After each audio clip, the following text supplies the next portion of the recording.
श्रीहरि मनोविलासिनी श्रीनिधि महाप्रचोदिनी श्रीसुखी सुमंगलांगिनी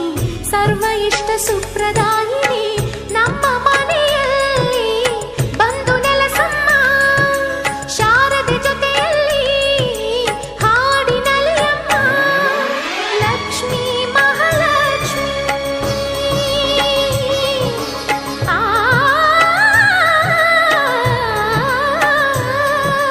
ಲಕ್ಷ್ಮೀ ಮಹಾಲಕ್ಷ್ಮಿ ಲಕ್ಷ್ಮೀ ವರಲಕ್ಷ್ಮಿ ಲಕ್ಷ್ಮೀ ಗೃಹಲಕ್ಷ್ಮಿ ನೀ ನಗುವಾಗಿ ನಗವಾಗಿ ಬಾರಮ್ಮ ಬಡವ